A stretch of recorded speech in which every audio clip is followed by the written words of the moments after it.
Tuesday morning, and welcome to this episode of Radio Free Professional Wrestling.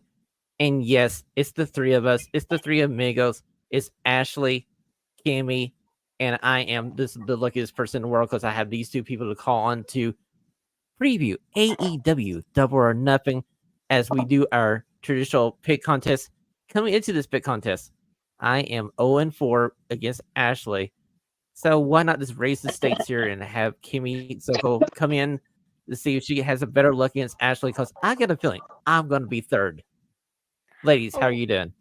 Listen, when it comes to predictions, I'm either really good or really crappy. So, I'm hoping, it's Vegas themed. We gotta double the odds, on theme. On fame, yes, exactly. I got 2 times the chances to lose here. Yeah, Steiner math, buddy. So, Yeah, ladies, before we get I think started, there's at least two I haven't decided on.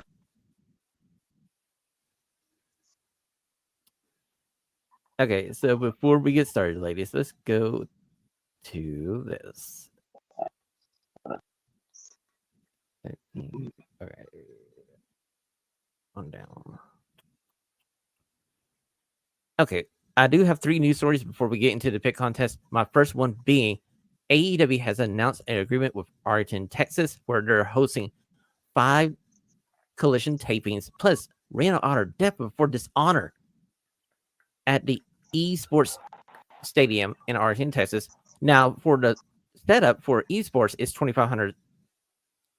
I'm just wondering what they do for the tapings. But Kimmy, how do you feel about AEW decided to have this massive set of tapings before they head over to London for All In?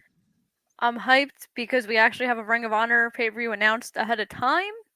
This is wonderful. And, Final Battle the last couple of years has been in Texas. Usually Death Before Dishonor's in the Northeast, so I'm hoping that maybe we get like a little swapperoo that because they're getting Death Before Dishonor, that we're gonna get Final Battle, and Final Battle's gonna come home to Hammerstein. It's the last Ring of Honor pay-per-view I need to be media for, so I'm really happy that that is actually a possibility of happening. But I think this is really smart because they're advertising way ahead of time. Texas is a huge fan base for AEW. They go there quite often, almost as much as they do to the Northeast. So I think this is a brilliant move by AEW. How about you, Ashley? Yeah, I thought it was kind of weird when it was announced, but kind of seeing like the various feedbacks that people have been talking about and what like me saying here, like the advertising it way in advance.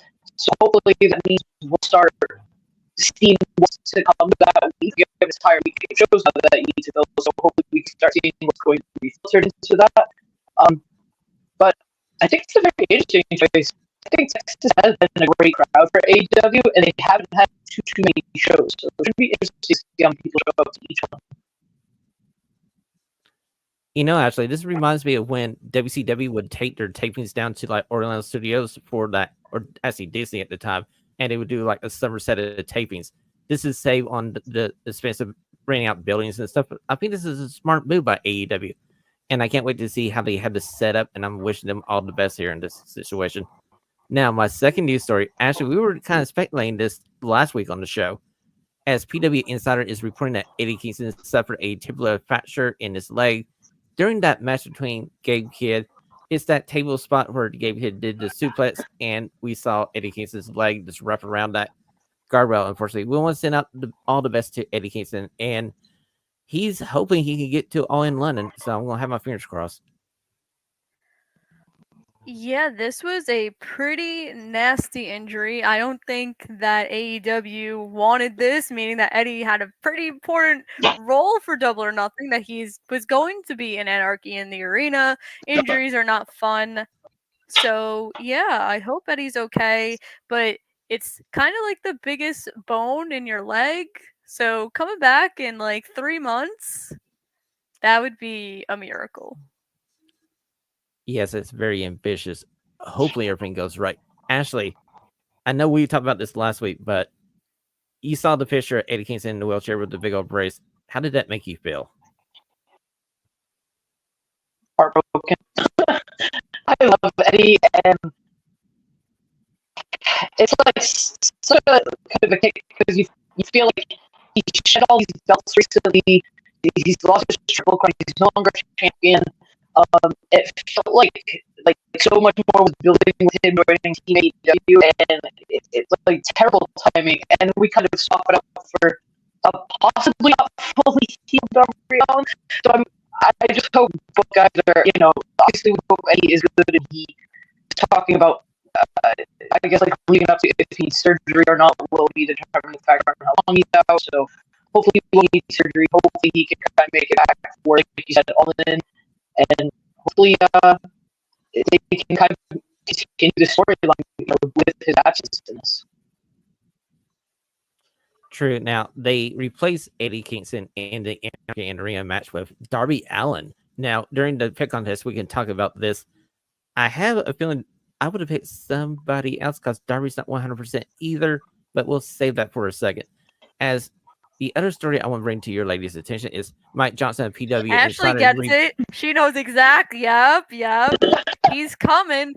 He's got to. He's the only one healthy. Come on. Okay, so my third news story here is Mike Johnson of PW Insiders reporting Athena got injured during the latest ROH tapings this past Thursday night. We want to wish her a speedy recovery. Fans reported that she was noticeably limping after the match. She was helped to the back. We don't know exactly what this injury is yet, but the forever Ring of Honor Women's World Champion, the goddess that keeps Ring of Honor on her back, this lady needs to be okay because Ring of Honor cannot work without her. This would be so disappointing if this is how her 500 plus day reign ends. Oh my god, it would be so devastating. I remember when I found out when it would be a tragedy. Whenever it was reported Friday, Saturday, I forgot what day it was. I was just like, "Oh my god, what? Like, why? No." So yeah, so I'm quite terrified here because Athena's the only champ that really shows up every week, and now we might not have anybody. So for the love of God, someone please, all of my Ring of Honor friends said that we will collectively give our left leg to Athena to make sure that she could continue defending the title. Please do that. Yeah, I'm Actually, you have any words you want to say about it? Just on that boat as well. This would be like literally the worst case scenario. I'm hoping it's nothing too serious. She's the linchpin of ROH right now, and I don't know what happens if you take her away from this. I feel like she's almost single-handedly holding what Ring of Honor has come together. Exactly. I mean, like, she's the one person, like you said, Kimmy, she's the one champion on that show, and she's the major draw to those tapings. And like you said, I don't want her title run to end like this. I'm perfectly happy with her keeping the title while she's injured, this cutting promos until she's healthy enough to defend the title. Agreed. Or like she can hire some new minions to defend that title for her. Have Billy Starks pull double duty, or like get somebody else. Like, please don't let it end this way. Tony Khan, please. Exactly. So, ladies, that ends our news segment here. Go ahead, Ashley. I just said right, don't let it end this way. Like, that would just be the worst. Yes, it would be the worst. We all agree that Athena needs to go out on her shield, not like this for this long-term champion for Ring of Honor. So, ladies, it's that time. We're going over to the pick contest. Now, Ashley, you're still the defending champion, so we're going to give you two options here. You can pick the matches, or you can pick the order of us picking the matches. Which do you choose? Oh. I'll pick the matches. So you're going to take the matches. Okay, fair enough. So allow me to switch over to the match list I got. Okay, champ, which match are we picking? Okay, so we're going to start with Moxley's discussion because I have some questions about this. Ashley, which match? Moxley and Tanahashi. Oh, you know, I don't have. Okay, here we go. Because this one is Ashley, a you weird have one. selected the. I agree, because in the history of this title, there has never been a eliminator match to decide the challenger for said title. And There's a secondly, reason. Tanahashi, Kitoshi Tanahashi, he's deserving of a title shot. This guy has been on a massive run at AEW. Give him the freaking title. I mean, you're basically partners with New Japan Pro Wrestling anyway. Why not have yet another title match on this pay-per-view? So the issue is that the person who owns New Japan, he makes the decisions. Like any single time that title is defended, it has to get approved by him. So I am assuming he did not approve his title being defended on this AEW pay-per-view, which is why it's an eliminator match. And also, if you're not going to get anyone from New Japan, and if you're not going to get anyone from New Japan to come in for Forbidden Door, this is a way to set up his Forbidden Door match, doing Moxley and Takeshita at Forbidden Door. See, I thought about it too, and that makes perfect sense. Yeah. If you want to, go ahead, Ashley. You're fine.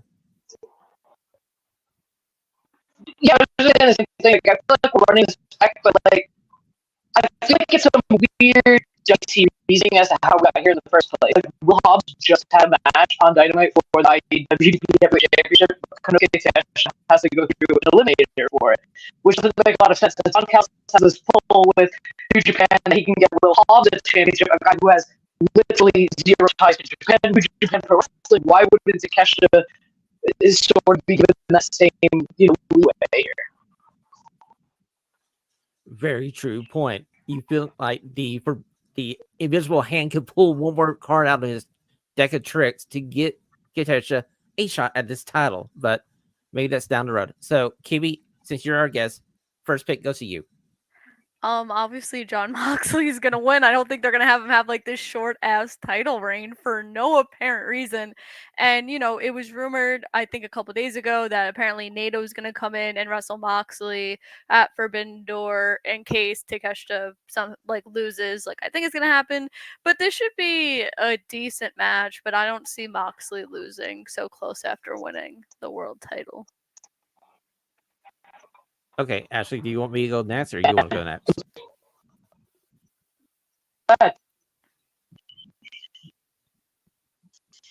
Okay, so I'm going to take Takeshita here. I feel like Kimmy's right.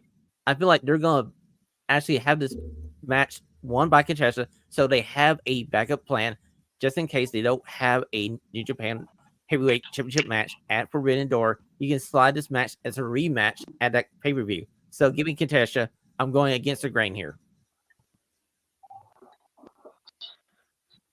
I agree with you, Sean.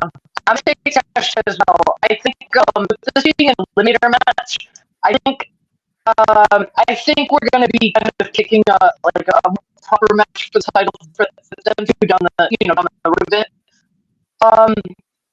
I think we get shenanigans though, whether it's Don Callis family or God forbid some sort of house of torture interference with the match with Evil coming up in New Japan. So please, both New Japan and Tony Khan, don't do this to me. I don't want house of torture on this card. Thank you.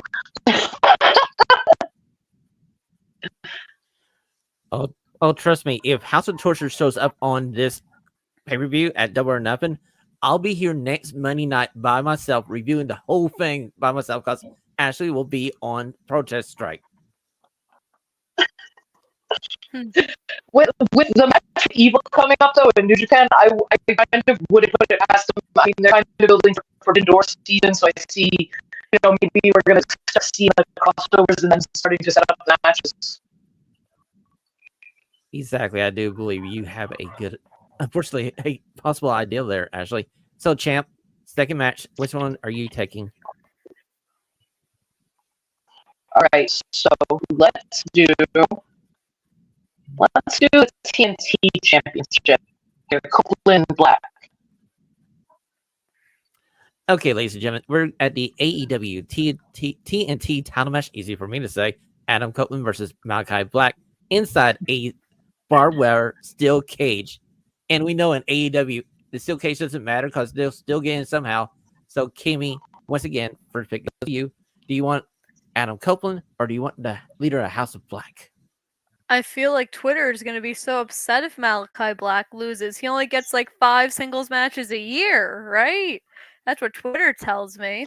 But I think Black has to win here, especially with the loss of Julia Hart because of her shoulder surgery. I feel like the House of Black really isn't as relevant as they can be, and Malachi, I think, could do a lot of wonders with this title. I think Copeland and the House of Black can continue to feud into the summer, maybe something in Wembley, but I definitely see Malachi getting the win here, especially because, like I said, he doesn't have singles matches often, and Twitter gets quite angry about that. Okay, so I'm going back with Kim here. I'm picking Malachi Black for the win here. Because remember, when he accepted this match last Wednesday night, he added kind of a stipulation on the side of it. He's like, Copeland, when you lose, you need to bend the knee to the House of Black.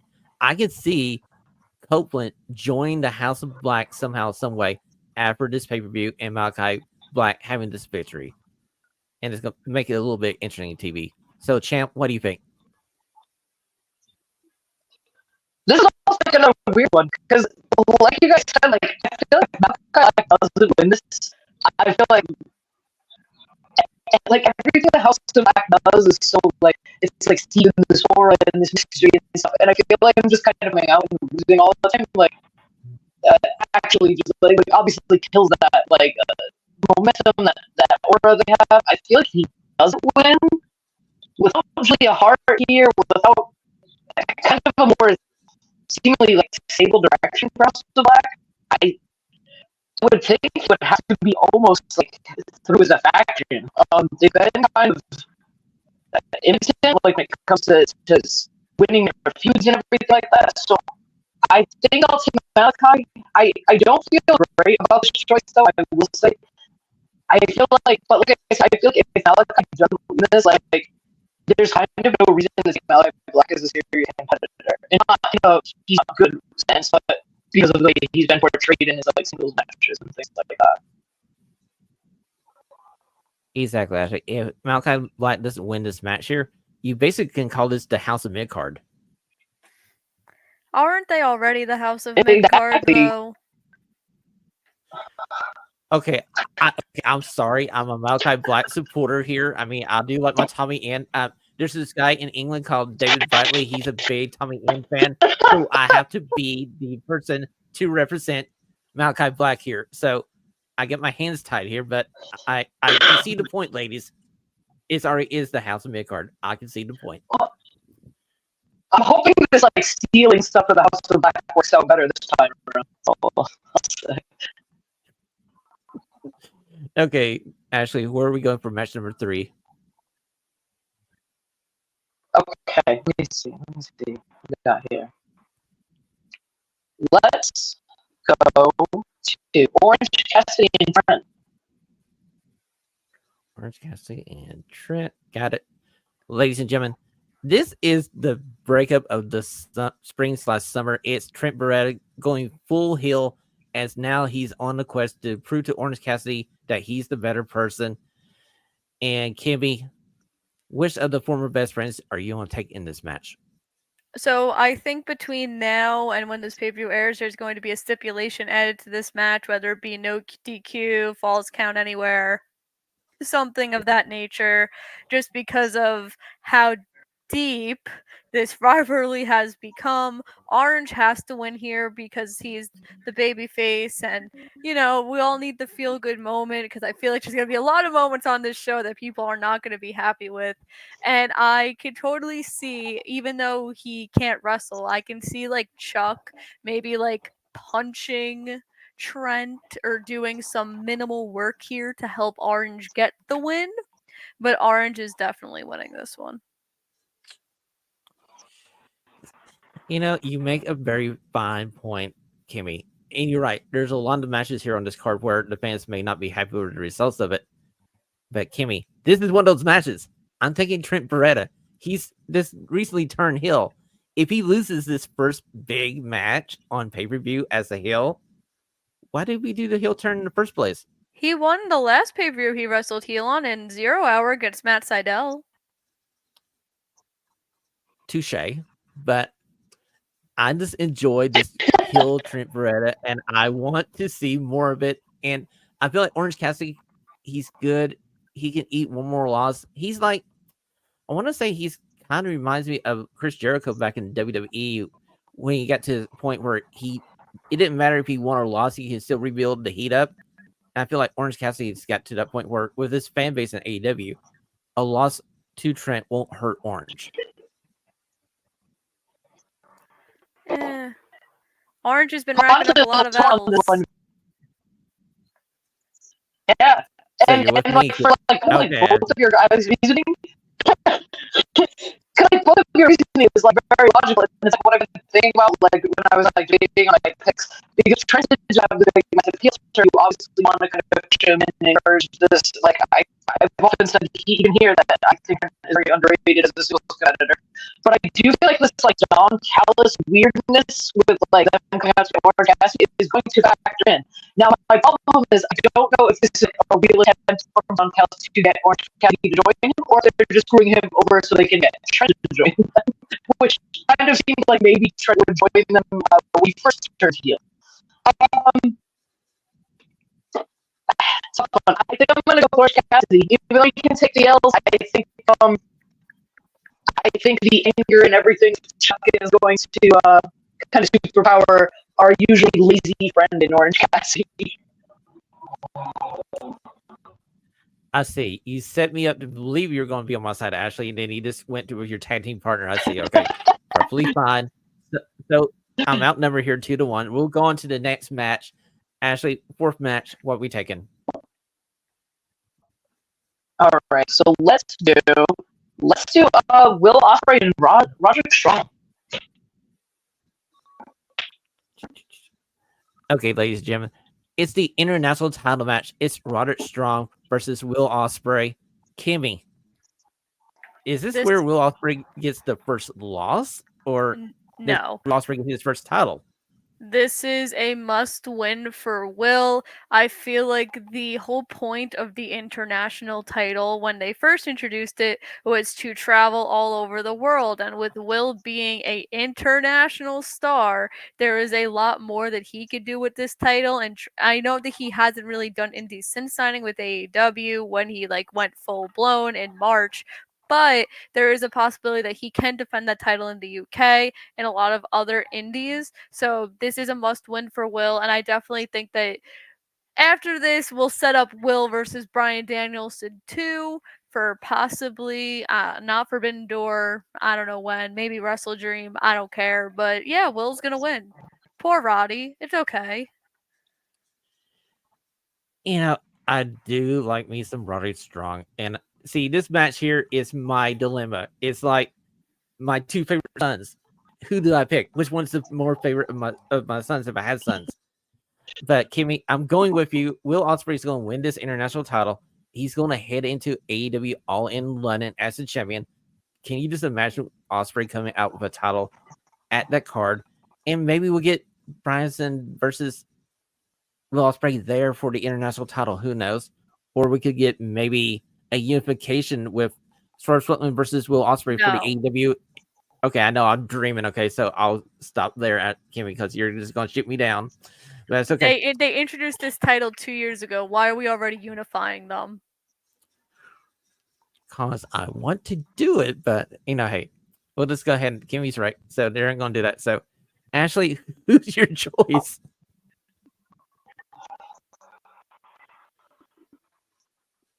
I feel like Will Ospreay is obviously obvious choice. I feel like he's set for bigger things than this title, and I don't mean as a knock on the championship at all. I just feel like the World Heavyweight Championship is in his future sooner rather than later. As much as there's a big part of AEW fans that don't want to hear that, I feel like I'm a little confused, or kind of confused about it with Roderick Strong, where those two games lies, because we did see Adam Cole get up and walk a couple of weeks ago, and we haven't seen Adam Cole since.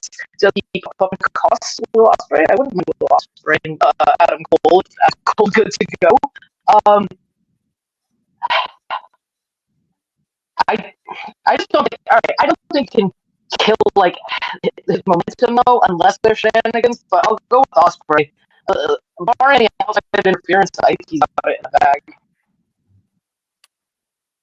I think you're right, Ashley. I think if Will Ospreay somehow loses this match, you're going to see the Undisputed Kingdom heavily in this match, interfering. And like you said, maybe it leads to Will Ospreay versus Adam Cole during the summer if Adam's back and healthy and able to wrestle. And when he is, we need this Will Ospreay versus Cole match. Yes, please. Thank you. So, Ashley, 5th match. Where are we going? Let's do the chaotic. Let's do Anarchy in the Arena. Okay, we are talking about Anarchy in the Arena. It's Team AEW. At the time, it's going to be FTR, the American Dragon, and Darby freaking Allin versus Team Elite, the Young Bucks, Jack Perry, and the Okada One. So, Kimmy, are you Team Elite or are you Team AEW? So AEW has to get the win here, and I would not be surprised if Tony Khan. I'm not saying he's gonna take a bump, but Tony Khan's gonna come out and like do something to help Team AEW win. Is the full circle moment here? Because this is Tony Khan's dream. This is what this man has dreamed of since he was like 5 years old. So don't be surprised if you see that. I do not think Darby is going to wrestle. There is no physical way that man is anywhere near cleared. You know, I'm from New York. I know what those buses look like. They're like, come on, you gotta at least sell the New York City buses. I saw that on Twitter that if Darby wrestles, he's no selling the New York City public transportation. As a New York citizen, I would be so upset by that. Daniel Garcia made the save for Team AEW on Collision. That is not a coincidence. I believe that was done on purpose. He has the former alliance with FTR when they battled the House of Black, and also they at one point or another they were the number one contenders for those trios titles.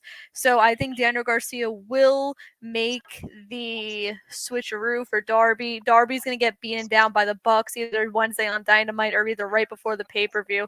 It's like, oh my god, look, we still have the advantage. We're the elite, we're the EVPs. Like, we want to do anything we can to make sure we got the advantage. It's still 4-on-3. Daniel comes out, huge pop, amazing moment, and then Daniel's going to help them get the win. So Team AEW will win Anarchy in the Arena. Hey, Ashley, Kimmy made a lot of great points there, and I think she's right. I think Garcia gets added to this match, but at this match, there's one more member of the Elite. Remember, we haven't seen somebody in a long, long time. I get a feeling this is where Heyman Adam Page makes his return, and I feel like he's going to join up with his buddies. And I can't believe I'm saying this, as much as I don't like the EVPs, I'm taking the Team Elite to beat Team AEW as we continue this heel Elite faction, and we get a heel Heyman Adam Page return.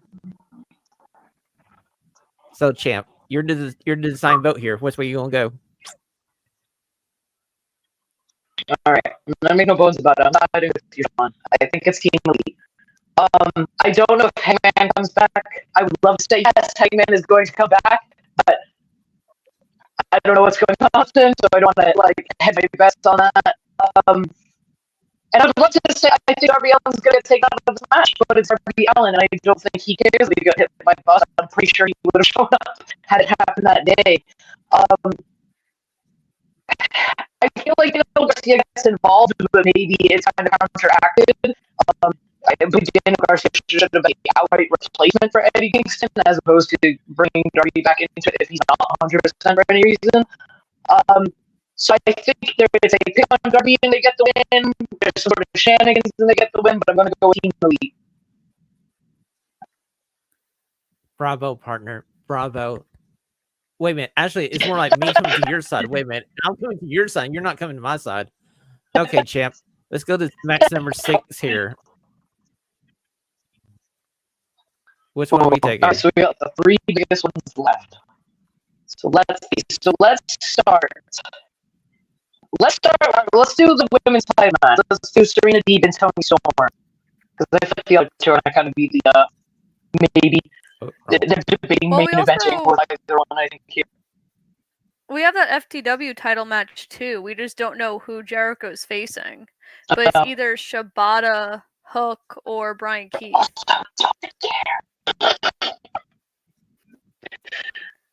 Oh, we'll get to the match. We'll save that one.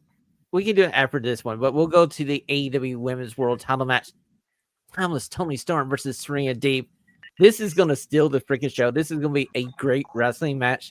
Kimmy, which lady are you taking? I'm a little worried that this match might not steal the show because I saw a couple weeks ago no one cared about Serena Deeb's promo that she's cutting out there talking about her seizures and talking about her huge comeback, and no one cared. And I feel like this feud just isn't doing it for me. I don't know why. I don't want to blame either woman. I think they're both super talented, but I felt like there was so much anticipation for this and no one cares. I feel like there's so much more people interested in Mercedes and Willow than this, and that's this is your world title. That's a mid-card title. You should care about this a little bit more than the mid-card title. I don't care if Mercedes is in it. So Tony's obviously going to win. I think someone is coming out here. I don't know who, whether it be Britt, whether it be Jamie, whether it be somebody else, but I feel like the women's division on the heavyweight side, especially because you have all those people challenging for the TBS title, they need something fresh, something new. Hell, Megan Bain can come out, and I would even be thrilled with that, or Camille Brickhouse, who's been signed and they don't know what to do with her. But the World Heavyweight Championship, the Women's World Heavyweight Championship scene needs something fresh. So hopefully someone just comes out here to fix this mess. This is why Mercedes should have been in this match, and not the match against Willow. Okay, all estimate points by our lovely guest, AEW Ring of Honor analyst here, Kimmy Sokol. I'm torn because I love both ladies, but I'm following Kimmy's lead here. I'm taking Toni Storm to retain the title here. It's still not time to take that off of her yet. And I know the fans didn't care one bit about Serena Deeb's promo, unfortunately, but this match, ring-wise, in the ring, is going to be really, really good. And there will be one person caring about this match. It is I.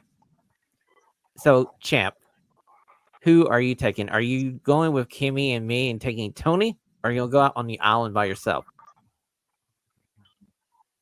No, I'm very much joining the crowd on this one. I think it's Toni Storm for sure. And it is genuinely disheartening that there isn't more interest in this match because this has the potential to be a very good match.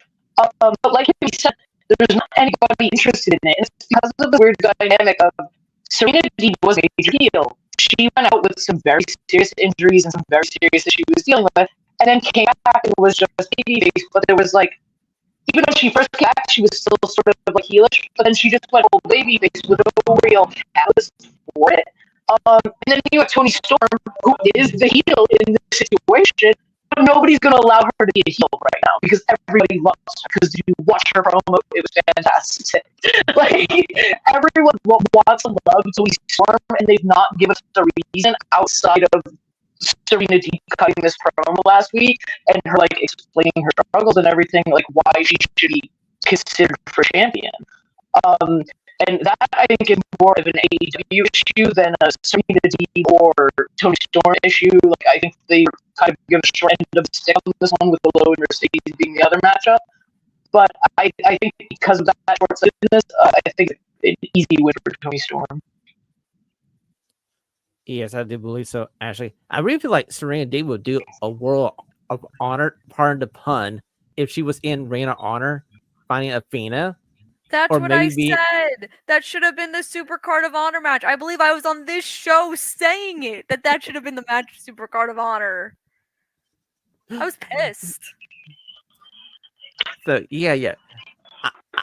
Personally, I just feel like they brought Serena Deeb back. They didn't do justice with her telling the story of what happened to her. That way, the fans would have felt like she could be a babyface. Because, like you said, Ashley, this match, the dynamics is all reverse. It's like up, down is up, and up is down.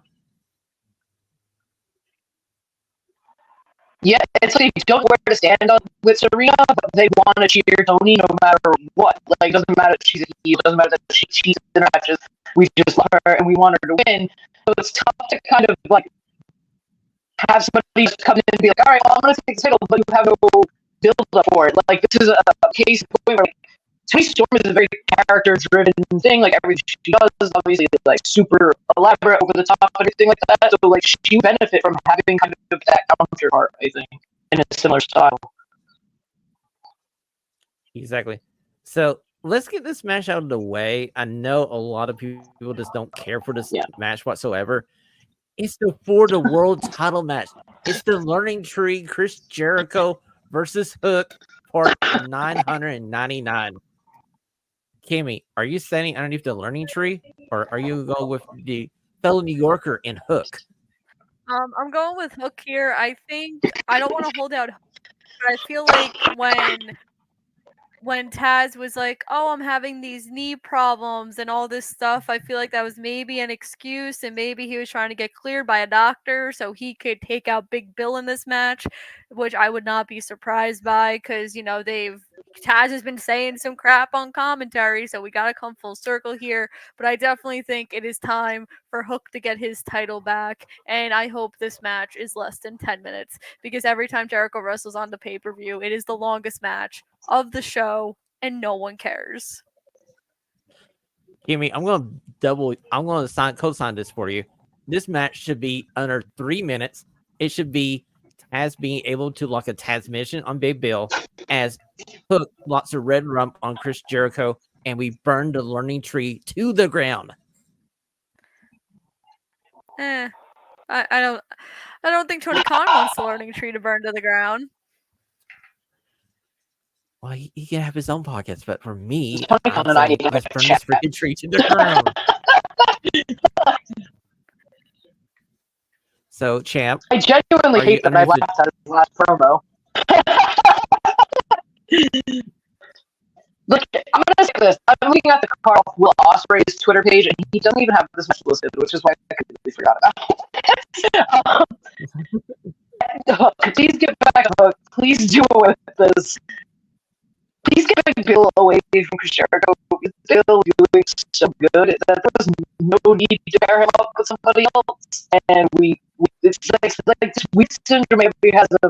We don't do it with them. Come in as tag team. We don't need a thrown together tag team, a thrown together group like that. Like, just let Big Bill and Ricky Starks just throw together tag team champions. You know, like, focus on the tag teams in AEW. You have plenty of actual teams that should be the focus. And Big Bill, I think, during that title reign with Ricky Starks, maybe outshined him a little bit. And I think he kind of deserves a little more when he came back to maybe even run for something like the NXT champion. Even if he didn't win it right away, I would have put him in the picture. I think it was very weird to have him come back from being a champion to then immediately coming back in and being like, yeah, I need to learn Chris Jericho. Exactly, Kimmy. It was really weird how this all came together, and the fact that we haven't seen Ricky Starks in forever on AEW TV, and he's already been on social saying that he's not injured. He just doesn't understand why he's not back on TV. And honestly, I was thinking, like, if you needed a fourth for this Anarchy in the Arena match, Ricky Starks would have been my choice for the fourth member of Team AEW. I mean, like, who's more AEW than Ricky freaking Starks? I mean, meaning that he's waiting for his contract to expire so he can go to WWE. I would not want Ricky Starks on Team AEW. Well, Kimmy, if Hooks loses this match, hey, Ricky, just slide by, pick Hook up. You guys go over to NXT, knock on the door to Mr. Regal and Mr. Shawn Michaels' office, and will be watching you every Tuesday night. Yeah, might as well. So, Champ, Ricky Starks is honestly a fascinating case study at AEW. Yes, so a very. How about Scorpio Sky? Didn't they just do a vignette for him like 2 weeks ago? Yes, they did a vignette. So maybe get Scorpio Sky back. Listen, I know that like different people will be like, oh, I've seen like some of the like, oh, Scorpio Sky's coming back, who really cares? But like, I don't know what Scorpio Sky is expected to do in a storyline with Dan Lambert. Okay, like I don't know what you can't make shit out of everything. You know? Very true, Ashley. So, my friend, we're down to the last 3 matches if my map is right. Where are we going? All right, so There's 2 matches left. It's either the TBS title or the world title. Ashley, which way we're going? Let's do the TBS title. Okay, so let's go TBS title in 1 second. Okay, ladies, it's the AEW TBS title match. It's Willow Nightingale versus Mercedes Moné. Kimmy, are you going with the homegrown Willow Nightingale, or are you all in on Money Moné? Well, this match isn't going to main event, so #sorry, not sorry for everyone trying to make it a hashtag. The thing is, this is why I do not want this to main event, right? Because this is the mid-card women's title. The mid-card women's title. For your first pay-per-view main event for the women, it should be the Women's World Heavyweight Championship. That's what it should be. This is a slap in the face if this match main events to all of the women's matches that has been a women's world title that could have main evented a pay-per-view. It's a slap in the face to it. I don't care if Mercedes is in this match. Mercedes should have wrestled Tony then. If Mercedes wrestled Tony, I wouldn't have made the argument. I would have been like, hell yeah, let the main event. Let's go. Because those two would have put on an amazing match. Also, Mercedes hasn't wrestled. So what if the match sucks? We don't know what she's done. We don't know how she's bouncing back from this ankle injury. So you want this match to potentially main event and you have no idea what she could do in the ring? And then you're going to sit there and be like, oh my god, this was the worst idea ever. You guys wanted it because you guys think that Mercedes is going to come back 100%. Ring rust is a thing. That's why a lot of times in WWE, when people are coming back from injury, they wrestle on the live events first to get the ring rust off. AEW doesn't have live events. Mercedes wasn't cleared till 2 weeks ago, which is why they couldn't do it. And they promoted this event that this is going to be Mercedes' first AEW match. So that's on them. So that's a lot. There's a lot of pressure on Mercedes that no one's going to talk about because they're going to be like, "Oh my god, this should be an event." No, it should. This should open the show. It would be the first women's pay-per-view match to open, which is still history. But this should not main event. Anarchy in the Arena should main event, especially if you're going to have Hangman and Tony and all of these people. That should be the main event. It was the main event last year. You're going to do it again this year. In terms of a winner, Mercedes is going to give AEW all the publicity that it needs, going on the red carpets, throwing out like the first pitch, courtside seats. She's going to give AEW the publicity it desperately needs because ticket sales are going down. Ratings are going down. Mercedes Moné is only going up, which is why Mercedes Moné will be your new AEW TBS champion. Ashley, I feel like I should ship my soapbox up to New York City now. I feel like we have a new person who will be our soapbox person. Let me say this. Last Wednesday night on Dynamite, the contract signing was a star-making moment for Willow Nightingale. I was so happy that she was able to get that spot of putting Mercedes Moné for the table. Now, if you see that spot, traditional wrestling logic tells you the other person is going to win the title. So I'm going to go with Kimmy, even though I would love to see Willow Nightingale win this match. It would be great. But like Kimmy says, Mercedes Moné gives you a lot of access to different avenues that AEW needs at the moment to help them build the company, get them back on track rating wise. So I'm going all TV money. Deal. And they haven't announced the TV deal yet either for AEW. So why not put it on a bona fide quote unquote superstar in Mercedes Moné? So Moné, all money. Champ, where are you going? Mercedes. I get it, but like everything that Kimmy said at the beginning, very true. I agree. And when I saw that they were there was a lot of people like pushing for this main event, and like that was kind of my concern. I've personally never seen too much Mercedes. I've seen her New Japan matches that she did, but like kind of outside of that, I've only seen a handful of WWE matches. There's a possibility that she could come back and not be 100% in a ring, just to be clear. That danger goes with anybody who's been injured enough for that long.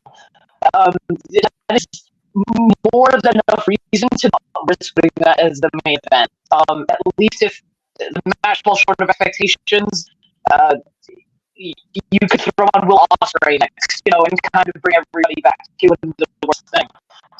But like you said, to even think about putting that over Tony Storm in the AEW Women's Championship over every other kind of person, I don't agree with that at all. Opening, like you said, might not be a worst thing, because I do think one thing AEW's done a good job is making that opening match feel as important as a main event. They usually tend to have a big high-profile match in that spot, usually something to try to drag it into the rest of the show, so it's a possibility there. But I feel like we kind of knew what Willow won the title, that it wasn't going to be a long reign. Well, Julia was hurt. That was the reason why they had to take the title off her, because she was going for surgery.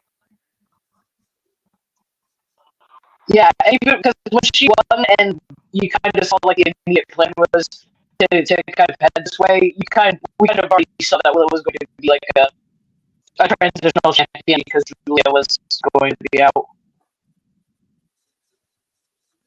True, Kimmy.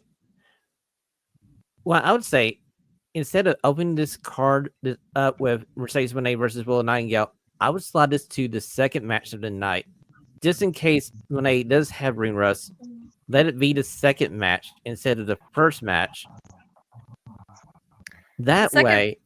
The second match is usually known as the worst match on the card.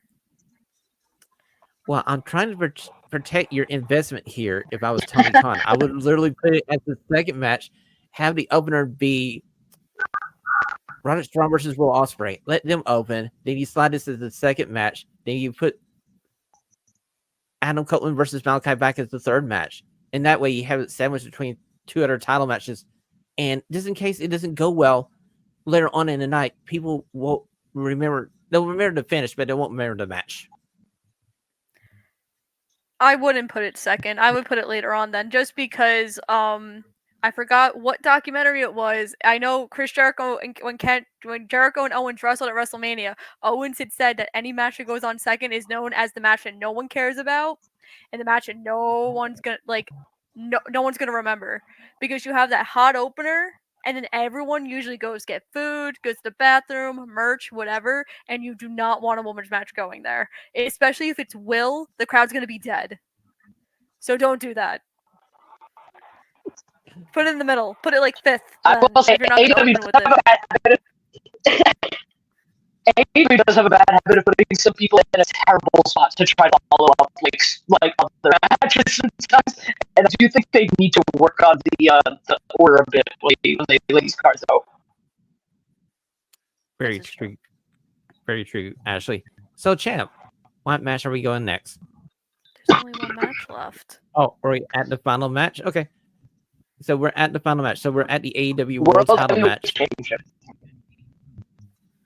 So we have Swerve Strickland, your current champion, versus everybody's favorite Father of the Year, Christian Cage. So, Kimmy, does Swerve Strickland get another victory here in his title run? Or is it time to embrace the patriarchy and have Christian Cage have the title and have yet another good run of promos holding a title belt over his shoulder? So there was a potential chance that I was going to Vegas. They announced this match, and I said, I don't want to go to Vegas anymore.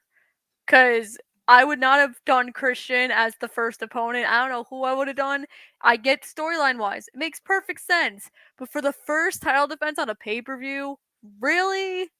Really? This was the best we could do. The storyline itself has been a little better than I anticipated, but still, this sold me off going to Vegas. Swerve is gonna get the big win, and hell, maybe if Hangman doesn't come out in Anarchy in the Arena, he comes out here after set up Swerve's match. I don't. Again, Forbidden Door is complicated because you have all these people coming in. So maybe not Forbidden Door. Maybe All Out. Maybe All In. Another pay-per-view. But Swerve is definitely going to win this one. Kimmy's really smart here, and I do believe that if you don't give Swerve this victory over Christian Cage, we have to go back and look at why in the world we decided to put that title on Swerve in the first place, because we didn't do him service in his run up to the title. And I gotta say, AEW has not presented him well as the champion as of yet, and I want them to do more with Swerve because the crowd is so hot for this gentleman, and he's so good in the ring. This will be a fine world title match, but Swerve needs this victory more than Christian Cage, so let the champ retain here. So, Ashley, are you with me and Kimmy, or are you gonna go with Christian Cage? Oh, for sure. Swerve is winning. I don't hate this call, though. I like the callback. I like that there's plenty of them to do back on. Christian is certainly a guy who's going to give you a great match, whether you think it's going to be great or not going to it. I love the match with Kenny Omega a few years ago, stuff like that.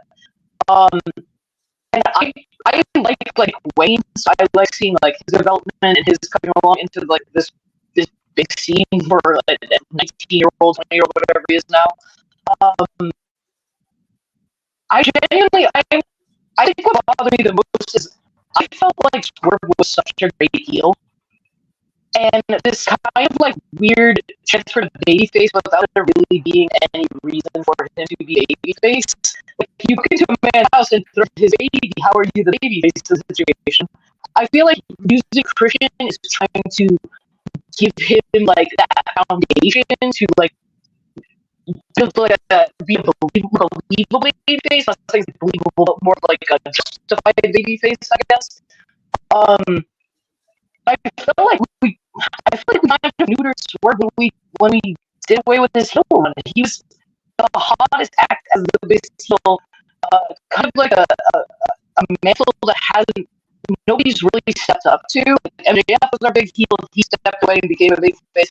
Then Swerve was the big heel, and then the fans kind of forced the big face to turn on him just by hearing him. And I don't feel like they worked with it, capitalized in it in a way that like makes a lot of sense for him to still be like a baby face. So I feel like there's some like disconnect there, but I feel like Christian is kind of a good first opponent, like you said, maybe not for a pay-per-view. Like maybe a special dynamite, something like that would have been a better choice, but it's not my least favorite predictable match of all time. So, Kimmy, if you were able to book this world title match, who would have been the person across the ring for Swerve Strickland? I don't even know. I need the roster in front of me, to be honest. To me, like, okay, there's history there, but it's so obvious that Swerve's gonna win. I would have at least done someone where it's like, okay, there's a 50-50 shot here. Everyone knows Christian's not winning the world title. Hell, Nick Wayne. I would have done Nick Wayne. They have the history on the indies. They're wrestling each other Wednesday on Dynamite. I would have rather seen Nick Wayne in this position. Ooh. Honestly, Nick Wayne kind of being like kind of rushed forth by Christian would have been really good because Christian still could have been involved. It still would have made sense. Him being like, come, son, like you do it, you take this title from him. They could use the stuff they've been using with like him attacking Nick Wayne at the gym last year, things like that. Especially because Christian was coming off such a big loss with Copeland and losing that title, so kind of putting me, I guess, in that spot is a little anticlimactic as well. Very true, Ashley. So, ladies and gentlemen, that has been your AEW Double or Nothing preview here on Radio Free Professional Wrestling. We are moving over to our stunning 6 questions of the week as we're closing the show. And my first stunning question for you ladies: was the Jey Uso victory over Ilya Dragunov the right choice as he advances Jey Uso to face Walter this evening on Raw for the Raw side of the King of the Ring final match? Yes. Because There's no way they're doing Gunther versus Ilya on the main roster for the first time on free cable television. Like, no, that match, there's so much history there from their stuff they did on NXT UK, their stuff in NXT, that there needs to be more of a build and it has to be on a pay-per-view. I do not think Jay is going to beat Gunther anyway, but because Jay is super over right now, they had to do something. But yeah, 100% this was the right decision. Everyone be hating on Jay Uso. Like, you all made the camera shake in France 2 weeks before. Come on. So, Ashley, how do you feel about this? I'm going to say response to what Kimmy says, the greatest of all time was said. Fickle. I agree. We've kind of spoken about like Jay Uso and his like kind of not his personal inability, but the inability to capitalize on these main event spots that he's gotten over the years. He hasn't won any of the championships he's been up for. He hasn't won any kind of like bigger matches he's been up for. And it is a guy who's so over. You do have to give him these victories.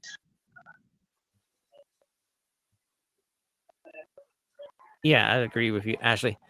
Me personally, when I wrote this question like 2 days ago, I was thinking, I kind of really wanted that Gunther Ilya Dragunov match. Then I started looking at the brackets fully, and you see the storylines Randy Orton and Tana Tana is on the other side. I got a sneaky feeling maybe Jay Uso does beat Gunther tonight, and we have the launch of this third chapter in the Bloodline storyline, as we have Jay Uso versus Tana Tonga for the King of the Ring title.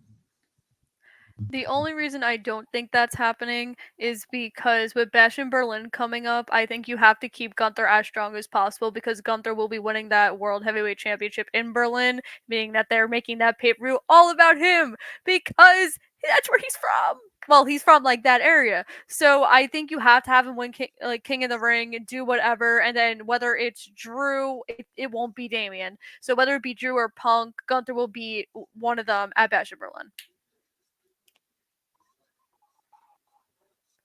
So, okay, let's go on to our second question of the week, ladies.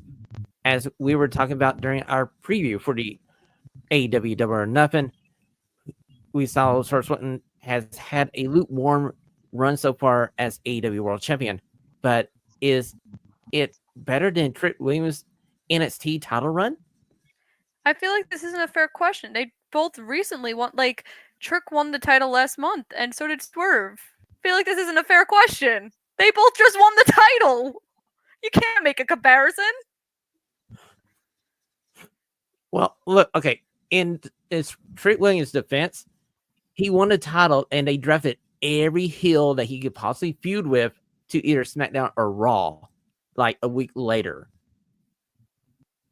I don't think that's true. I don't think they. I think Cody's situation on SmackDown is a lot worse than Trick Williams' situation in NXT. And I'm saying that I don't watch NXT every week, but I feel like there's so much more for Trick to do compared to Cody on SmackDown, who literally has nobody. Because the Raw men's division is stacked, and Cody is left like, what? He's gonna continue his Bloodline storyline, or he's gonna wrestle AJ again. Like, that's why he's wrestling Logan Paul. And the U.S. title's not being defended. They have no one for him to wrestle because everyone's either hurt or they were on Raw. So I don't think Trick's situation's that bad. So, Ashley, are you Team Sean or are you Team Kimmy on this question?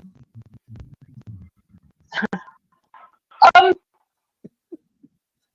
can kind of see both because, like I said, like I do understand that like these guys both did just win the championships. They haven't really had the time to kind of flourish in that position yet.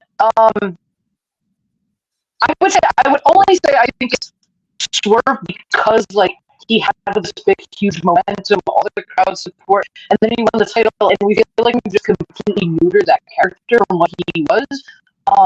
Now he doesn't have his team. He doesn't have anybody kind of behind him. He's trying to get out on his own, but he's also like weirdly coming out questioning the Elite all the time. Like, why does Swerve Strickland care what the Elite are doing? Like, who cares if they get somebody fun? It has nothing to do with your world title reign. Why are you asking? Well, because know, Christian's technically I just aligned feel with like the elite. So technically they are intertwined if Christian, because the elite sent Christian out. So technically he should question the elite because this is the elite's fault. but Kimmy, coming into like this universe of AEW, Swerve Strickland was actually. How am I gonna play this? I mean, he's coming from the point where he's trying to justify. Okay, let me think. Because you got me in a corner, Kimmy. You got me in a corner. I kind of want to say you're right. You have to understand too, Swerve has only been a mid-card title in a major company. The only titles that man has held in major companies has been the North American Championship and the AEW Tag Team Championship. He has never been a World Heavyweight Champion. And even when he was in WWE, no one was saying he was the guy. No one was saying that he should be an NXT Champion or he should be World Heavyweight Champion. No one was saying that. So Swerve is trying to learn the differences between being a mid-card champion and getting into the World Heavyweight Championship. There's a lot of pressure there. He said it on the presser. You know, there was one guy that actually asked him, like, oh, you threw out this first pitch. Like, is that going to keep happening? And he literally said, I've been doing that for a year so people could start paying attention to me. So he could represent the brand, which he's doing. He's done a lot of media since winning the title, and he's giving the publicity that Mercedes is going to give when she wins the TBS title. So I don't understand why we're saying Swerve has had a weak title run when he's also wrestled, I believe, every single week since winning the title. Or almost every other week. I don't think it's necessarily like a weak title, right? Like, I think the matches have been fantastic, and I love seeing the champion fight every week, despite what Twitter tries to get enough people about. I just think it was like, I feel like it was like a weird time because it felt like the title thing was kind of the only thing that made him a babyface. I think you're right, Ashley. I think you're right.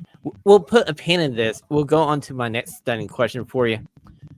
As back on Friday night, this was an interesting way to get out of a match they didn't want to do, as Jade Cargill suffers her first WWE loss and a disqualification to Nia Jax in the semifinal on the SmackDown side of the Queen of the Ring. So, ladies, were you happy with the way this match was booked, or how would you book it differently? Because personally, I would have had a double count out.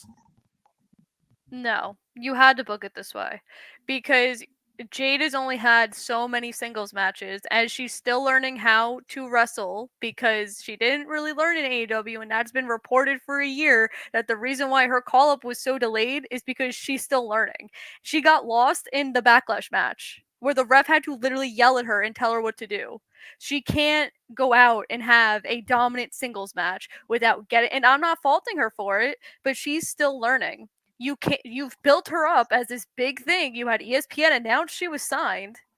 So you can't have her lose yet, which is why I was even shocked they put her in the tournament. I didn't think she was going to get in.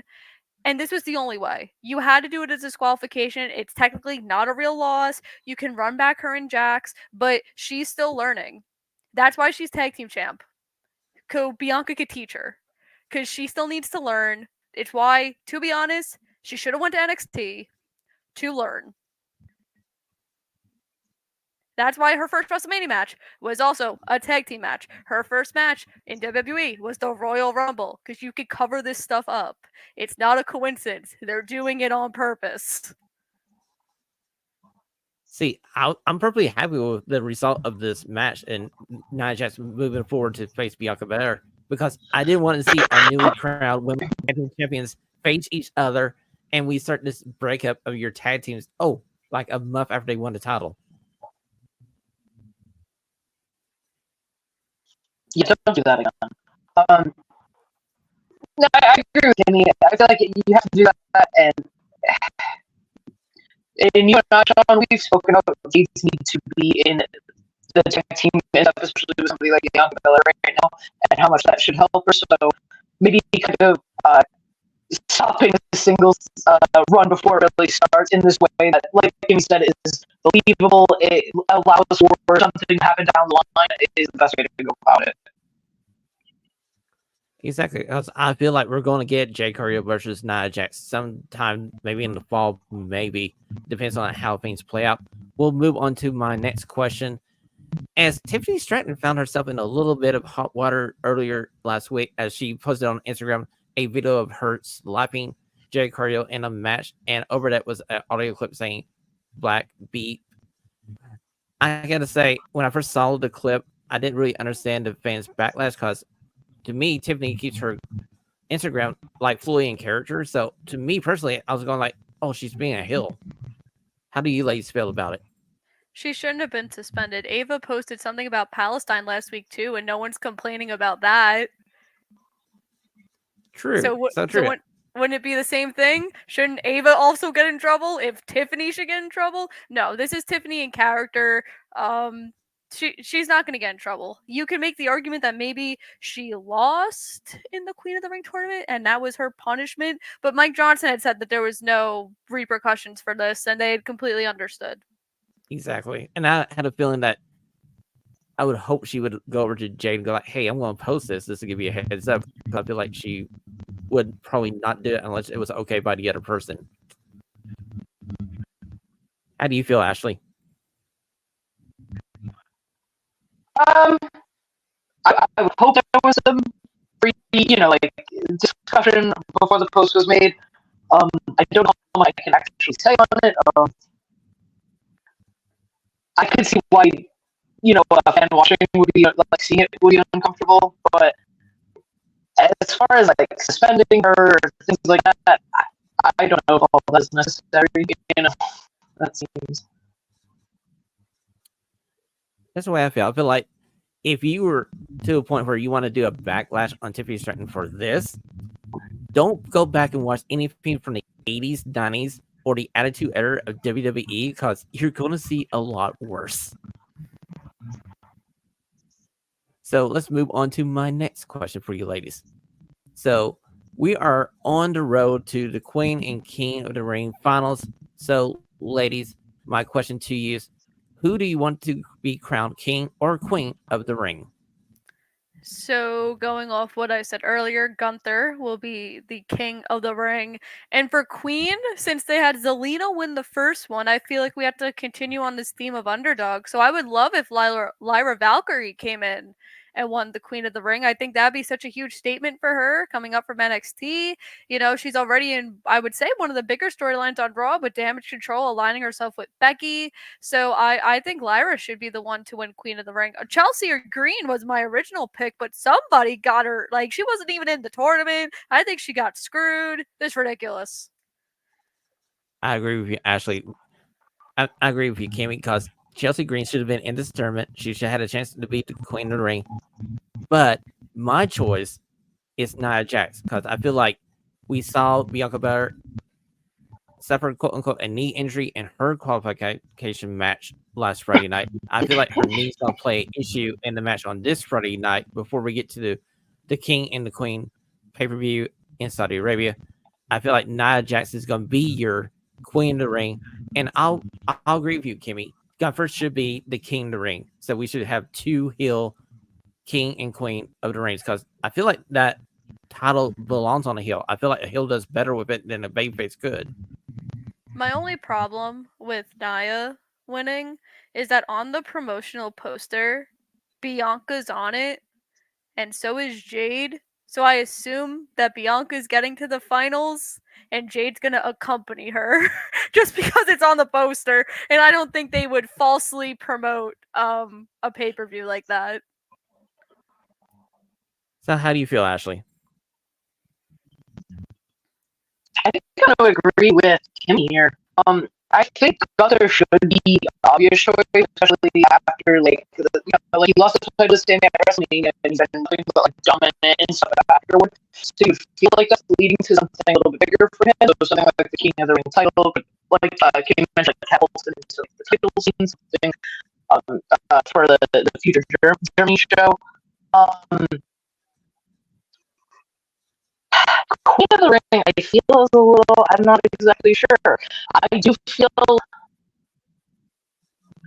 I feel like that is a moment where we could make somebody. So giving that match to Valkyria would be fantastic. Like, let's bring another woman up into this already stacked women's division that WWE has going right now.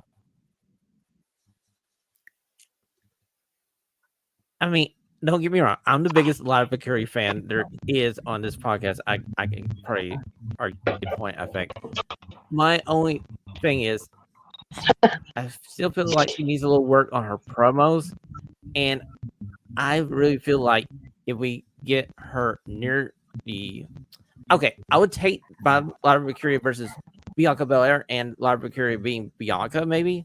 That would be a way I would do it. But if Nia Jax is on the other side, I don't want Lara Mercury near Nia Jax at the moment. Oh, I don't think Nia's winning at all. I think Bianca's going to be the one to be in the finals.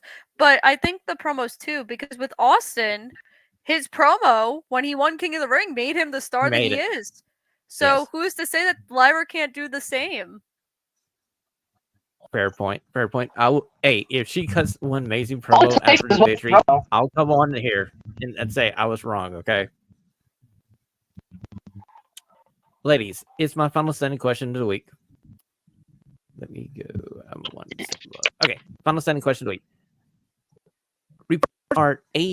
Reports are Discovery Time Warner are on the way to losing their NBA rights to NBC. Ladies, will this help or hurt AEW in their TV deal coming up with said company? 100% help. I think they're looking for sports.